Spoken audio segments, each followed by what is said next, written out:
오늘도 우리 본말씀에서 회복을 넘어 부흥으로 33번째 말씀 드리겠습니다. 그들이 사는 날 동안 여호와를 섬겼더라. 오늘 이 말씀을 들으면서 이제 여호수아 강해도 다 마치도록 하겠습니다.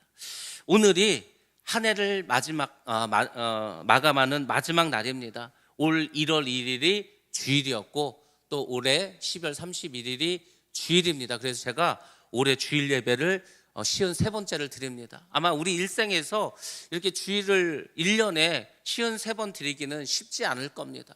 올해 아마 하나님의 은혜가 특별하신 것 같습니다. 한 번에 더 주일을 주신 것 같습니다.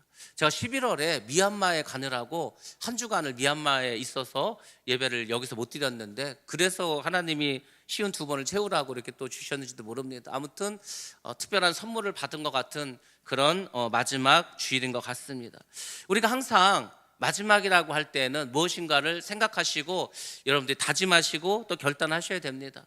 올해가 마지막 날인데 여러분들 먼저 여러분의 신앙생활에 있어서 여러분들 먼저 점검하시고 여러분들이 한번 생각해 보실 것이 있을 것입니다. 첫 번째로는 여러분들이 올해 예배를 잘 드렸나를 생각해 보시기 바랍니다.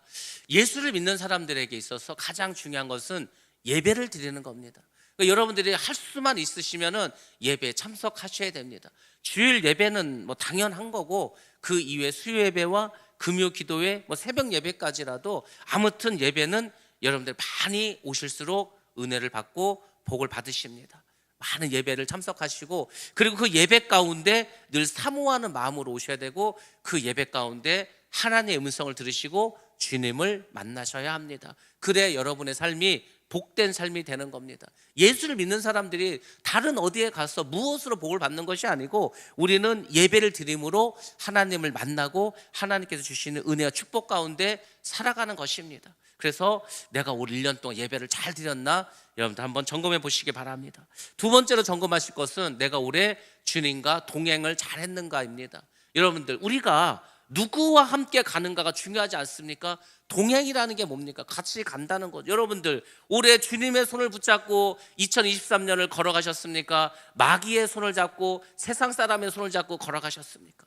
여러분들 잘 아실 겁니다. 여러분의 마음속에서 누구와 함께 계셨습니까? 여러분들, 주님이 여러분의 마음속에 계셔야 되고, 그 주님과 손잡고 이 세상을 살아가실 때 여러분들이 복된 삶을 누리게 되는 겁니다. 자꾸 세상적인 생각, 자꾸 세상적인 어떤 쾌락과 세상적인 어떤 그런 마인드로 살 것이 아니라 주님이 주시는 그 마음을 가지고 살아가고 또 살아왔는가를 여러분들이 점검해 보시기 바랍니다. 세 번째로, 여러분들 올해 나는 얼마나 많은 복을 받았는가 여러분들이 점검해 보시기 바랍니다. 우리 교회적으로 참 많은 복을 받았습니다. 우리가 정말 부흥하자고 2023년을 시작했습니다.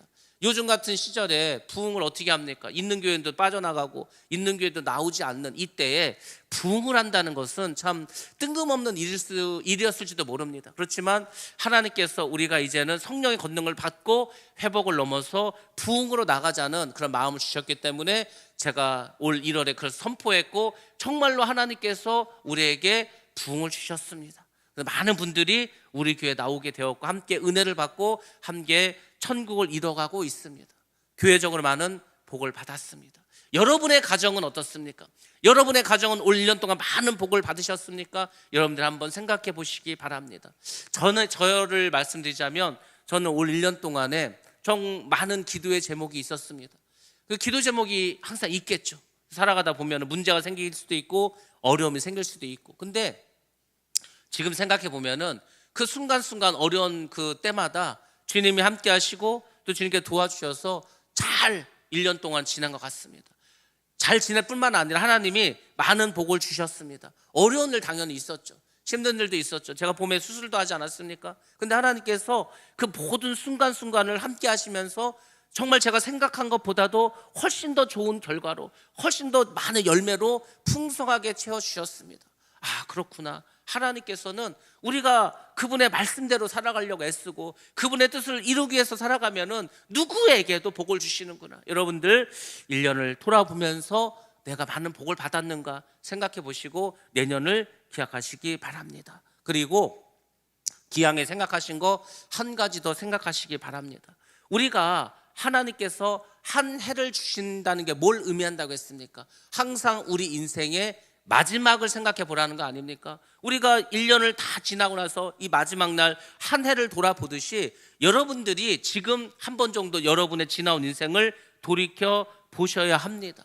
정말 나는 지금까지 내 평생에 하나님을 잘 섬기고 살아왔는가? 내가 지금까지 하나님 뜻대로 살아오고 있는가? 나는 지금 하나님 보시기에 합당한 삶을 살아가고 있는가를 점검해 보셔야 합니다. 그래야 여러분에게 마지막이 왔을 때 여러분이 믿음으로 주님 앞에 설 수가 있는 것입니다. 그래서 여러분들 오늘 마감하시면서 올 한 해뿐만 아니라 지금까지 살아온 여러분의 모든 인생을 한번 돌아보시고 부족한 것이 있다면 기도하셔서 내년에는 메꾸시기 바랍니다. 그 내년엔 더 비상하시고 내년엔 더 달려가시고 내년엔 더 많은 은혜와 축복을 받는 여러분 모두가 되시기를 주님의 이름으로 축원합니다. 오늘 본문의 말씀에 보면은 여호수아의 죽음이 나옵니다. 29절과 30절에 보면은 여호수아의 죽음에 대한 기사가 나옵니다. 여호수아는 110세에 이제 죽음을 당합니다. 딥낫 세라에서 장사를 치르게 됩니다. 여호수아 같은 위대한 사람도 결국은 죽음을 맞이하게 됩니다. 왠지 아십니까? 그것이 인간의 한계이기 때문입니다. 우리는 지금 세상을 살아가면서 죽음이라고 말하면 다 남 이야기라고 생각합니다. 죽음은 다 다른 사람 이야기인 것 같아.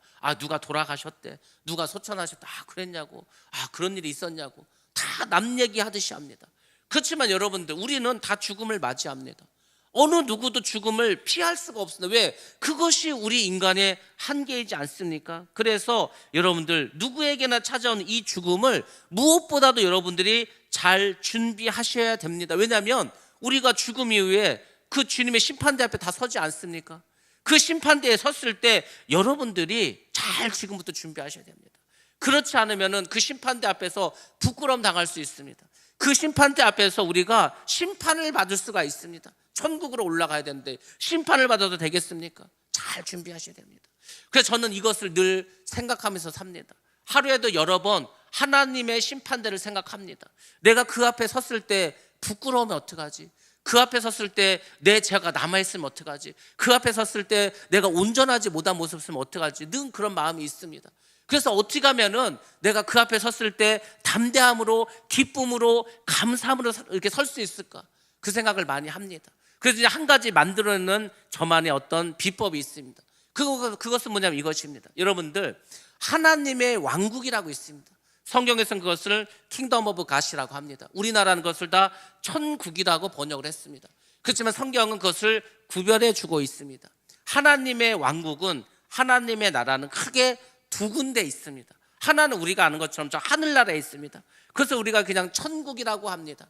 근데 그 하나님의 왕국은 저 하늘나라 천국에만 있는 게 아니고 이 땅에도 하나님의 나라가 있습니다. 이곳이 바로 하나님의 나라입니다. 하나님이 왕으로 다스리고 하나님의 백성이 있고 하나님의 법이 이렇게 운영되는 이곳이 바로 하나님의 나라인 줄로 믿습니다. 그러니까 여러분들이 예배를 드린다는 건 뭐냐면 하나님의 나라에 가서 하실 일들을 지금 이 땅에서 그대로 누리는 겁니다. 예배가 다른 게 아니라니까. 여러분들 하늘나라 가서 할 게 뭐 있겠습니까? 하나님을 끊임없이 예배하고 찬양하는 일을 합니다. 그러니까 우리가 예배를 드리는 것은 이 땅에서 하늘나라, 하나님의 나라를 경험하고 체험하는 것입니다. 그래서 예배를 빠짐없이 잘 나오시라는 겁니다. 그리고 여러분의 삶 가운데에서 항상 찬양하는 삶을 사시기 바랍니다. 왜냐하면 그 하나님이 기뻐하십니다. 하나님께서 여러분이 찬양 부르고 그분을 찬미하는 것을 매우 좋아하십니다. 그래서 여러분들이 이 세상에 살아있는 동안에 예배 드리시고 찬양 드리시고 그 말씀을 묵상해서 그 말씀대로 살아가려고 애쓰고 힘쓰면은 그것이 바로 천국이 될 줄로 믿습니다. 그렇게 살아가시면 그 심판대에 섰을 때 하나도 여러분들이 걱정할 필요가 없습니다. 그래서 바라기는 여러분들이 우리가 죽어서 가는 저 천국뿐만 아니라 이 땅에서 천국을 이루시고 교회에서도 가정에서도 여러분이 계신 모든 곳에서 천국을 이루시기를 주님의 이름으로 축원합니다. 그렇게 해서 여러분들이 천국을 이루어 가시는 겁니다. 여호수아가 죽음을 당했는데 여호수아가 어떤 죽음을 맞이했는지 아십니까? 그는 자기가 맡은 사명을 잘 감당하고 죽음을 맞이했습니다. 여호수아의 사명이 뭡니까? 가나안 땅을 정복하는 겁니다. 그리고 그곳에 하나님 나라를 건설해 나가는 것이었습니다. 어떻게 보면은 여호수아는 5달란트를 받은 종이었습니다. 그러니까 할 일이 굉장히 많았겠죠. 얼마나 바빴겠습니까? 얼마나 할 일이 많았겠습니까? 얼마나 숙제가 많았겠습니까? 5달란트를 받았으니 5달란트를 남겨야 될 거 아닙니까? 여호수아는 최선을 다해서 그 사명을 감당했습니다. 그래서 아마 여호수아는 하나님 앞에 섰을 때 주님께서 그렇게 말씀하셨을 겁니다. 착하고 충성된 종아. 그렇습니다. 여호수아는 착하고 충성된 종이었습니다. 우리도 마찬가지지 않습니까? 우리도 언젠가는 다 죽음의 강을 건너서 주님 앞에 서게 됩니다. 그래서 여러분들 살아있는 동안에 여러분에게 맡긴 사명을 다 하시기를 바랍니다. 그리고 하나님을 기쁘시게 하고 그리고 하나님을 만나시기 바랍니다. 여러분이 인생을 살아가면서 반드시 해야 될 숙제가 있습니다. 그것이 뭐냐면 여러분들에게 주어진 사명이 무엇인가를 깨닫는 것입니다. 내 사명이 뭘까? 도대체 하나님은 내가 무엇을 하기를 원하시고 어떻게 살아가기를 원하실까? 이것을 여러분들이 반드시 발견하셔야 됩니다. 그리고 여러분의 사명을 발견하셨다면 여러분은 그 일을 최선을 다해서 열심히 그 일을 하셔야 합니다. 여러분들, 우리가 하나님의 일을 할 때 우리의 인생의 참 기쁨과 참 감사를 얻을 수가 있습니다. 제가 인생을 살아오면서 뭐 그렇게 길지 않은 인생을 살았지만은 그래도 한 가지 깨닫는 것이 있습니다. 제가 목사가 되기 전과 목사가 된 이후의 삶입니다. 저는 목사가 되고 얼마 되지 않았기 때문에 목사가 되기 이전의 삶이 훨씬 더 깁니다. 한 49년을 그냥 목사가 아닌 삶을 살았습니다. 물론 그때도 하나님을 믿고 하나님 뜻대로 산다고 살았습니다. 그렇지만 이제 주의 종이 되어서 목회를 하면서 저의 삶은 완전히 변화되었습니다. 저의 삶에 어찌 보면 참 기쁨을 누리고 있습니다. 제 인생에 참 감사를 배우고 있습니다. 그래서 저는 생각합니다. 정말 내가 목회를 한 것은 너무너무 잘한 일이다. 하나님께서 물론 하라고 해서 하나님 시켜서 하나님 인도해서 하시지만은 얼마나 감사한지 모릅니다. 물론 여러분 모두가 다 목회자가 될 수는 없습니다. 그렇지만 여러분들도 맡긴 사명이 있지 않습니까? 여러분들도 직분이 있지 않습니까? 여러분들도 다 교회에서 하는 일이 있지 않습니까? 그것을 저 같으면 저는 이제 목사가 됐지만 여러분들도 정말 그런 주의 종이 되었다 생각하시고 그 사명을 잘 감당하시기 바랍니다. 그것을 잘 감당할 때 여러분 참 기쁨을 누리게 될 줄로 믿습니다.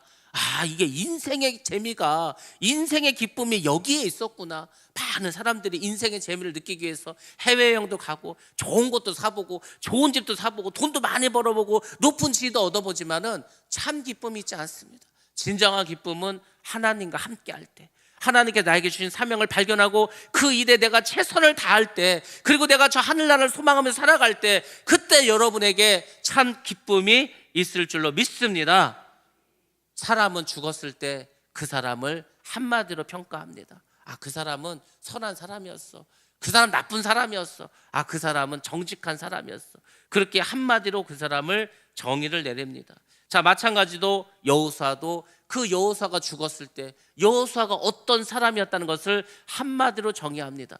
성경에서는 여호수아를 뭐라고 정의하냐면 여호와의 종이었다고 그렇게 말해주고 있습니다.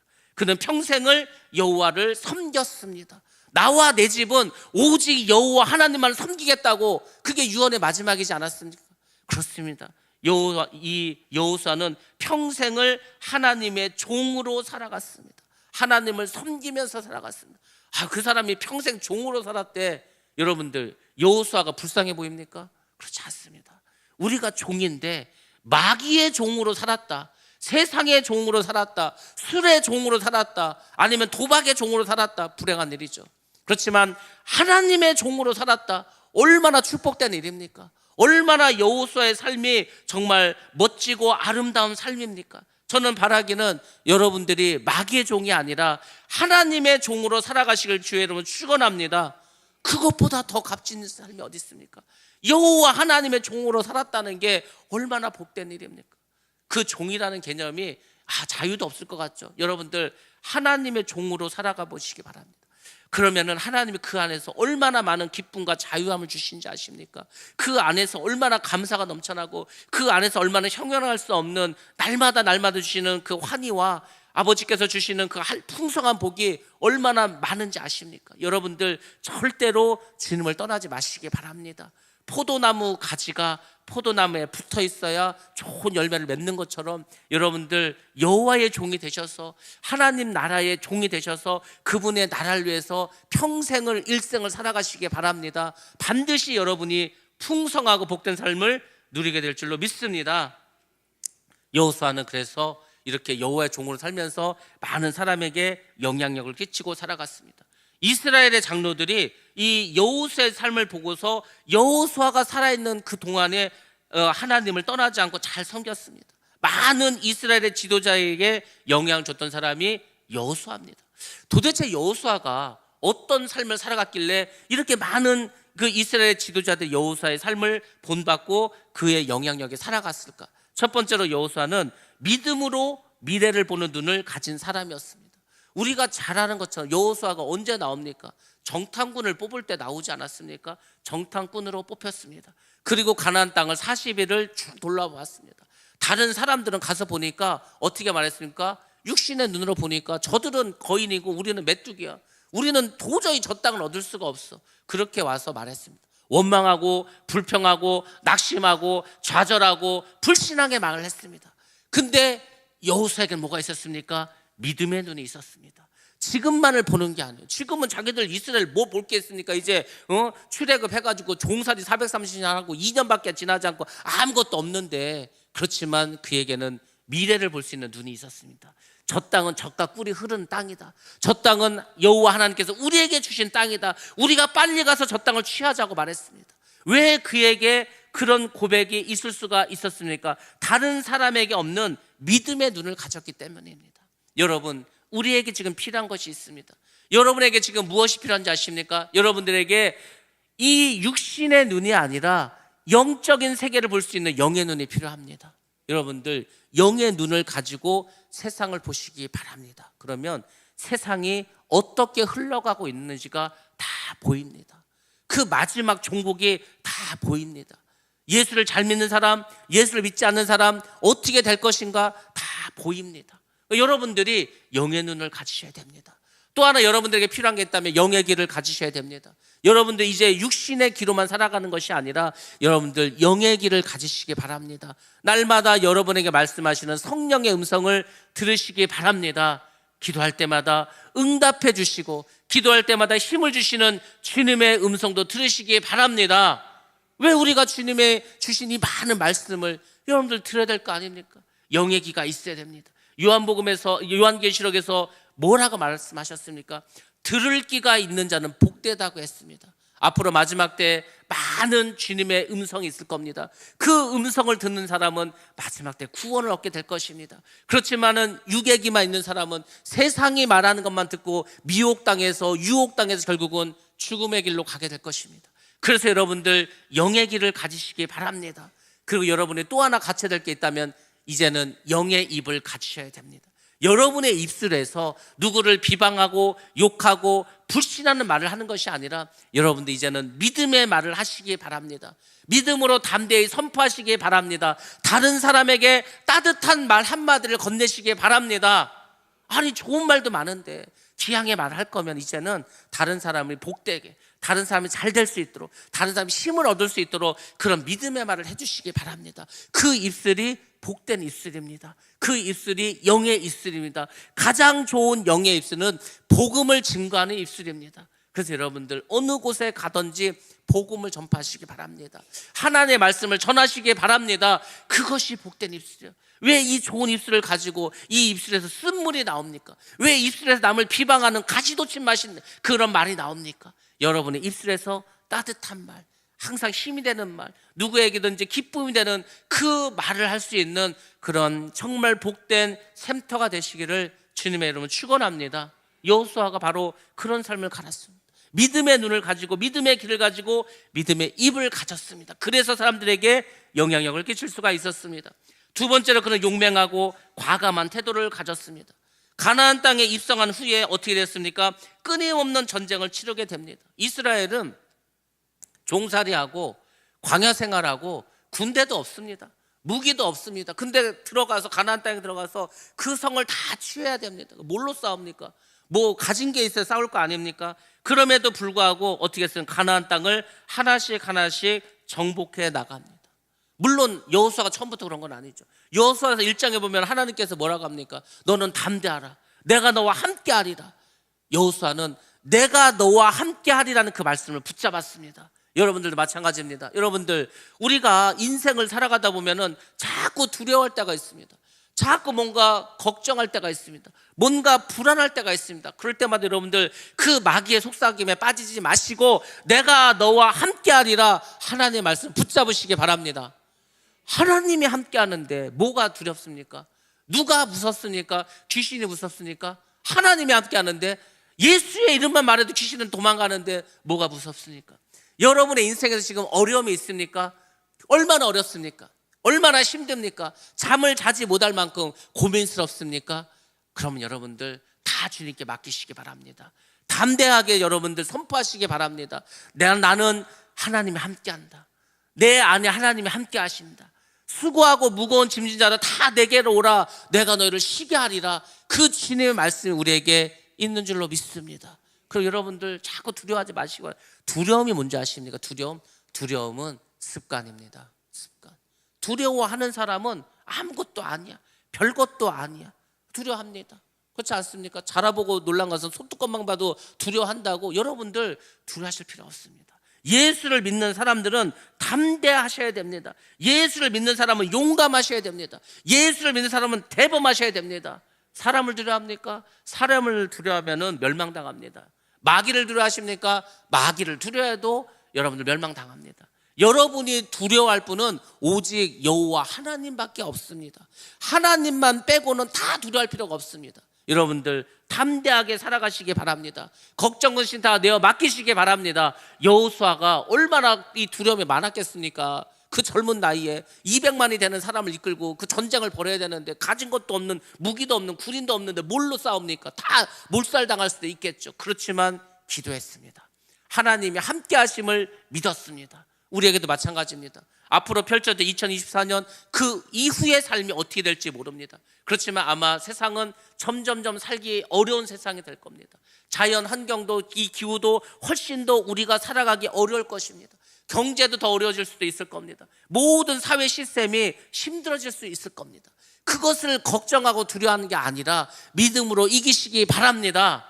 아무것도 아닙니다. 믿음이 있으면 아무것도 아닙니다. 믿음이 있으면 이길 수가 있습니다. 그래서 여러분들 앞으로의 신앙생활은 이기는 신앙생활이 되시기 바랍니다. 상을 얻기 위해서 다름질하는 그 선수들처럼 여러분들 앞만 보고 달려가시기 바랍니다. 그럼 어느 순간 우리의 삶은 천국에 다다르게 될 줄로 믿습니다. 세 번째로 그는 항상 양보하는 지도자였습니다. 자신이 늘 양보했습니다. 땅을 분배할 때에도 자신보다는 다른 지파가 먼저 선택하도록 했습니다. 지금 여호수아는 지도자이지 않습니까? 대통령입니다. 왕입니다. 자기 마음대로 할 수 있습니다. 자기가 가장 좋은 곳에 가서 가장 좋은 땅을 얼마든지 가질 수도 있습니다. 그렇지만 땅을 다 어떻게 해서 제비 뽑았습니다. 자기는 가장 나중에 뽑았습니다. 그리고 그 땅도 다른 사람을 위해서 얼마든지 내어줄 수 있는 그런 지도자였다는 겁니다. 항상 양보하고 배려하면서 이스라엘을 이끌었습니다. 그러니까 이스라엘의 장로들과 지도자들이 다 여호수아를 존경하면서 따를 수밖에 없지 않겠습니까? 지도자가 그렇게 하는데 여러분들, 하나님께서 우리에게 몇 가지 복을 말씀하셨는데 온유한 자가 받는 복이 있습니다. 여러분들, 온유한 자가 무엇을 받습니까? 온유한 자는 땅을 얻습니다. 여러분들, 착하게 사는데, 어려운 사람을 도와주는데, 따뜻한 마음을 가지고 그렇게 열심히 그렇게 선교하고 구제하는데 하나님은 그 사람에게 복을 주십니다. 그 사람에게 땅을 주십니다. 그 사람에게 많은 부귀와 존귀를 주십니다. 왜 그런지 아십니까? 그 사람은 자꾸 하나님이 줘도 계속해서 어떻게 합니까? 다른 사람에게 흘려보냅니다. 흘려보내기 때문에 그 사람에게 더 많은 복을 주십니다. 여러분들, 이제는 여러분들이 내년부터는 더 흘려보내시기 바랍니다. 여러분이 가진 것을 나눠주시기 바랍니다. 나눠주면 하나님이 채워주십니다. 30배, 60배, 100배, 1000배, 만배로 하나님께서 채워주실 줄로 믿습니다. 그 하나님 기뻐하시는 겁니다.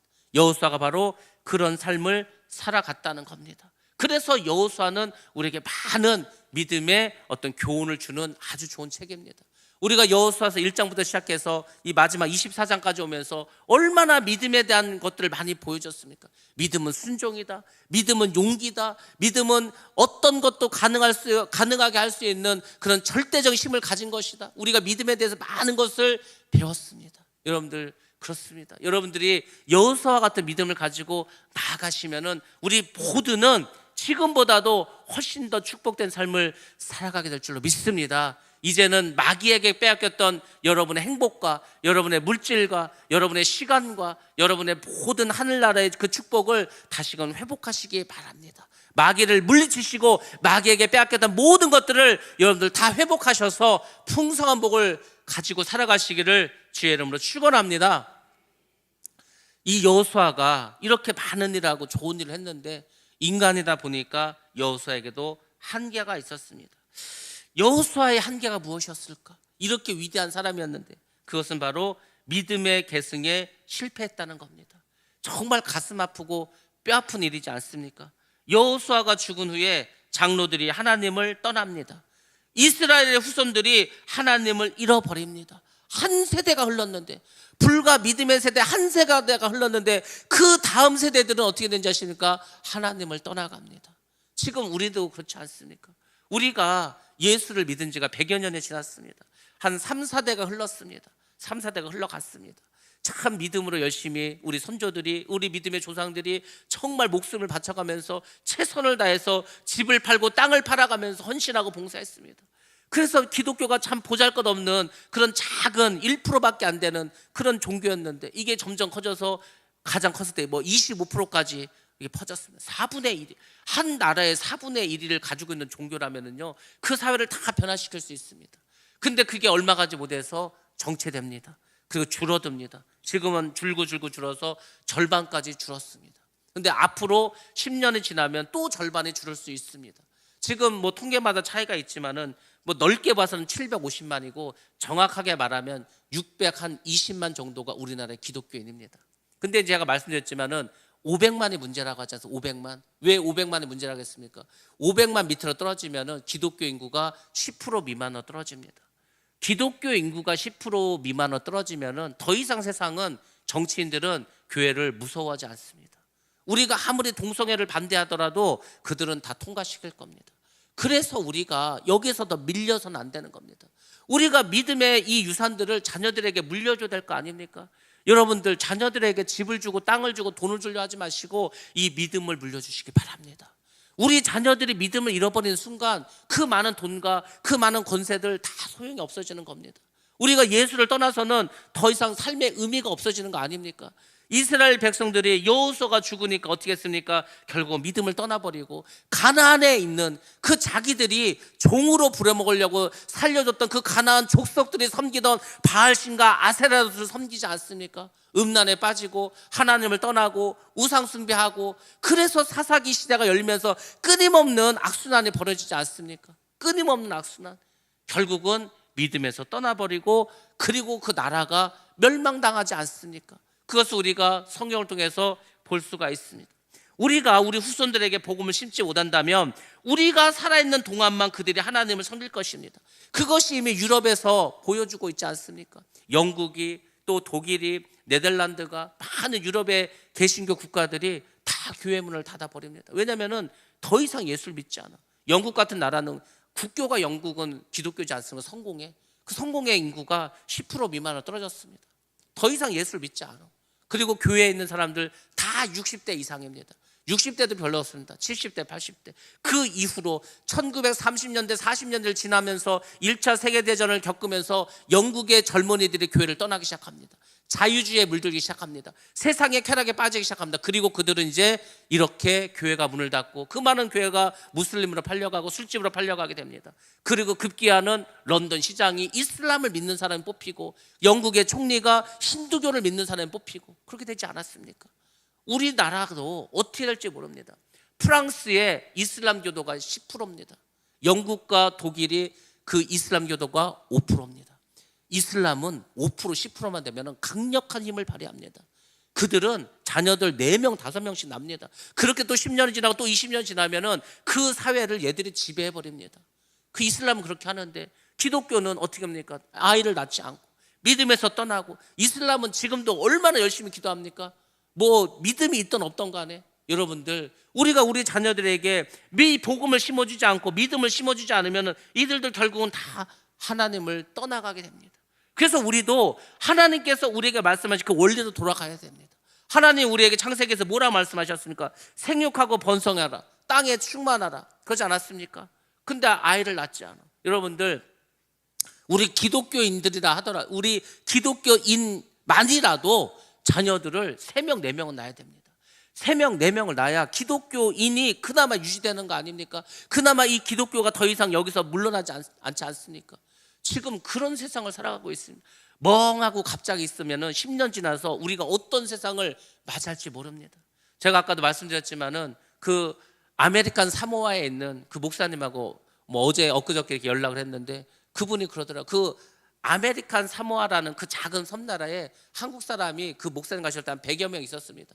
그 100여 명이 한인교회를 세워서 이제 교회를 하고 있는데, 이 사람들이 그 5, 6년 사이에 빠져나가는 거예요. 한국으로 들어가고 미국으로 들어가고. 그러니까 나중에는 이 교회가 존립할 수 있을까? 다 떠나버리면 교회가 없어질 거 아닙니까? 근데 거기만의 문제가 아닙니다. 우리나라도 마찬가지입니다. 지금 이곳에도 우리가 더 부흥하지 못하면, 정체해버리면 계속해서 퇴보해버립니다. 10년 지나면 얼마나 많은 교회가 없어질지 모릅니다. 20년이 지나면 또 얼마나 많은 교회가 사라질지 모릅니다. 이것이 우리의 현실입니다. 우리가 다음 세대에 복음을 전파하지 않고 그들 복음으로 믿음을 살리지 않으면 우리의 미래가 없습니다.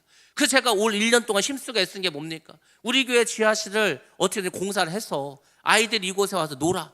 이곳에 자꾸 와. 교회를 그냥 오라면 오겠습니까? 놀러라도 오라는 거야. 와서 운동도 하고 게임도 하고 뭐 악기도 연습하고 뭘 하라는 거예요. 그러면서 예배를 드리라는 거죠.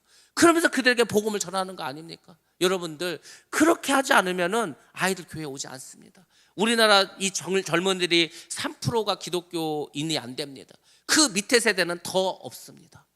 1%밖에 안 됩니다. 어떻게 할 겁니까? 우리의 미래가 암담하지 않습니까? 우리가 이 여호수아서를 보고서 얻어야 될 교훈 중에 하나는, 아, 그렇구나, 우리가 믿음을 잘 산다고 그게 다가 아니구나. 내가 죽더라도 이 믿음이 우리 자녀들에게, 우리 후손들에게 이어져야 되는구나. 여러분들이 그것을 깨달으시고 제자 양육하는데 다음 세대를 위해서 우리가 힘써야 할 줄로 믿습니다. 굉장히 중요한 숙제가 우리에게 남아있습니다. 아마 제가 주님 오시는 그날까지, 제가 목회를 그만두는 그 순간까지 다음 세대를 위한 이 숙제는 아마 끊임없이 지속될 것입니다. 그러니까 여러분들도 기억하셔야 됩니다. 굉장히 중요한 사명이 우리에게 있다는 것을 기억하시기 바랍니다. 32절에 보면 이제 마지막 부분입니다. 요셉의 유언이 실현됩니다. 요셉의 유언이 뭡니까? 요셉이 죽기 전에 유언을 남깁니다. 뭐라고 했습니까? 하나님께서 우리 이스라엘을 가나안 땅으로 인도해 주실 거다. 그러면 그때 너희들이 내 유고를 가져다가 세겜 땅에 묻어달라고 그렇게 유언을 합니다. 요셉도 고향이 가나안 땅이지 않습니까? 그러니까 자기가 죽으면 하여튼 뭐 언제가 될지는 모르지만 아무튼 하나님께서 이 요셉에게 알려줬나 보죠. 출애굽을 하고 가나안 땅에 들어갈 것을 아마 요셉은 알았을 것입니다. 그래서 자기의 유고를 가져다가 그렇게 묻어달라고 유언을 합니다. 그의 유언대로 세겜 땅에서 장례를 치르고 430년 후에 이 유언이 성취가 됩니다. 여러분들, 하나님께서 왜 일부러 이 기사를 여기다 실었겠습니까? 하나님의 말씀은 성취된다는 겁니다. 구약시대 때 하나님이 예언했던 거 다 이루어졌습니다. 신약시대에 이루어졌습니다. 신약시대 때 예언하고 말씀하셨던 하나님의 말씀도 다 이루어졌습니다. 이제 마지막 세대만 남아있습니다. 마지막 적그리스도가 출현하고 7년 대환란이 벌어지고 이제 많은 재앙이 떨어지고 주님께서 재림하시고 그밖에 남지 않았습니다. 그게 언제 될지는 모르지만은 그 일이 벌어질 것입니다. 그 일이 우리 가운데 나타날 것입니다. 그래서 여러분들이 믿음으로 사셔야 되는 겁니다. 그래서 여러분들이 이제는 세상 것에 눈을 닫고 귀를 닫고 이제는 주님의 나라를 바라보고 주님과 동행하셔야 될 때가 이미 온 줄로 믿습니다. 그렇게 여러분들 살아가셔야 합니다. 여러분들, 하나님께서 요셉의 믿음을 보시고 이루어 주셨습니다. 산돌이 되신 예수님이 증인이 되셔서 그 예수님께서 이스라엘 백성과 함께 하시고 이스라엘의 허물을 다 감당해 주시고 그리고 요셉의 유골이 와서 묻히도록 해 주셨습니다. 우리에게도 마찬가지입니다. 부활하신 주님께서 우리에게 승리를 주십니다. 그 주님께서는 오늘 우리에게 믿음의 결단을 하라고 말씀해 주고 있습니다. 우리가 믿음으로 결단할 때 하나님께서는 우리 모두를 저 영원한 천국 가나안 땅으로 들어가게 해주실 줄로 믿습니다. 여호수아를 마치면서 여호수아의 교훈을 한번 우리가 생각해 보겠습니다. 여호수아가 주는 교훈이 무엇입니까? 하나님 한 분만을 사랑하라는 겁니다. 하나님 한 분만을 섬기라는 겁니다. 그리고 그 하나님을 섬기기 위해서 최선을 다하라는 겁니다. 물론 우리의 힘으로는 안 됩니다. 우리는 연약합니다. 우리는 믿음이 부족합니다. 우리가 믿음이 좋은 것 같아도 아닙니다. 하나님이 달아보실 때는 굉장히 작습니다. 너무도 작습니다. 아직도 보잘것없습니다. 우리가 지금 믿음으로 산다고 예배 나오는 거 겨우 예배 나오지 않습니다. 이런 믿음을 하나님이 원하는 게 아닙니다. 믿음은 우리의 목숨까지도 내놓을 수 있는 게 믿음입니다. 그 믿음이 있어야 천국에 가는 겁니다. 여러분들, 우리가 믿음을 살기가 어렵기 때문에 성령께서 도와주십니다. 우리가 그 출애굽기도 지금 보고 여호수아서도 봤지만은 결국 이 말씀을 받고도 여호수아가 이 백성들에게 3번이나 맹세하라고 하지 않습니까? 너희들이 하나님의 말씀을 듣고도 이 말씀을 지키지 않고 배반할 수 있으니까 3번을 맹세하라고 합니다. 그리고 지난주에 말씀드린 것처럼 큰 돌도 세우지 않았습니까? 그러니까 우리가 하나님 떠나지 않겠다고, 하나님 말씀대로 살겠다고, 그렇게 하고 그 다음 세대가 되니까 하나님을 떠나서 이방신을 섬기게 되었습니다. 왜 그렇습니까? 악이 관영해서 그렇습니다.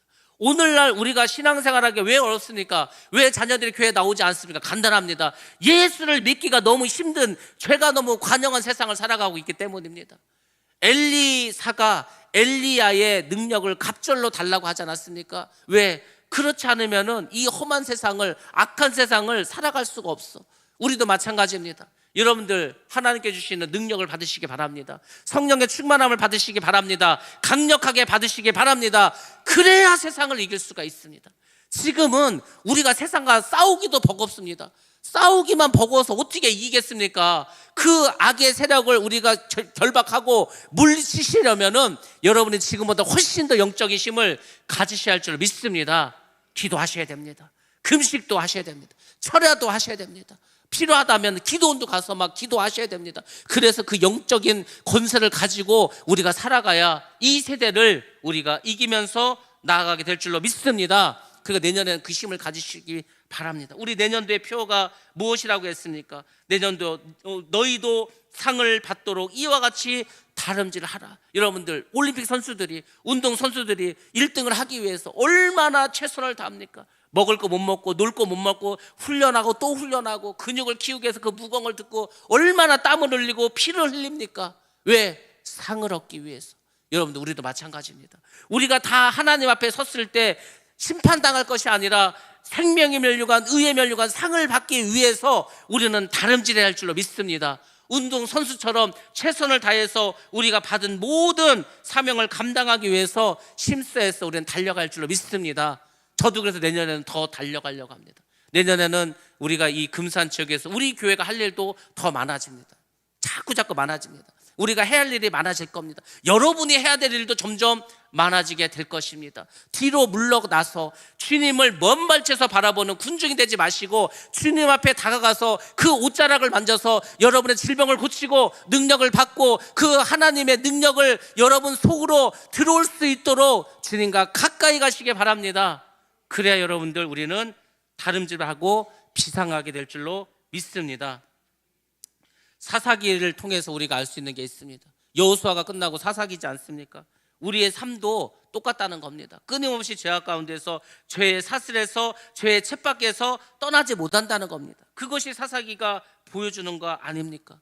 그래서 여러분들, 우리는 어떻게 살아야 되겠습니까? 이제 우리는 우리를 위해서 죽으시고 부활하시고 살아계셔서 함께 하시는 그 주님을 바라봐야 합니다. 그분을 진정한 우리의 왕으로 모셔야 합니다. 그리고 그분과 동행하셔야 됩니다. 이제 새로운 2024년 우리가 새롭게 항해를 시작할 것입니다. 여러분들 누구의 손을 붙잡고 이 세파를 이기면서 전진하실 것입니까? 주님을 붙잡으시기 바랍니다. 주님과 함께 하시기 바랍니다. 그 주님이 어떻게 역사하는가를 여러분 날마다 경험하시고 목도하시기 바랍니다. 그래서 내년 1월부터는 사무엘서를 여러분에게 말씀드릴 겁니다. 사무엘이라는 선지자가 어떻게 주님의 일을 감당했고, 다윗이라고 하는 하나님의 마음에 합한 자가 어떻게 주의 말씀을 순종하면서 살아갔는지, 내년도에는 우리가 더 다른 질 하기 위해서 사무엘서를 통해서 은혜 받도록 하겠습니다. 2023년을 열심히 달려오신 여러분들 다 수고 많으셨습니다. 이제 잠시 휴식을 취하시고 새로운 2024년을 대비하시고 준비하셔서 내년에 큰 상을 받을 수 있는 저와 여러분 다 되시기를 주님의 이름으로 축원합니다. 기도하겠습니다.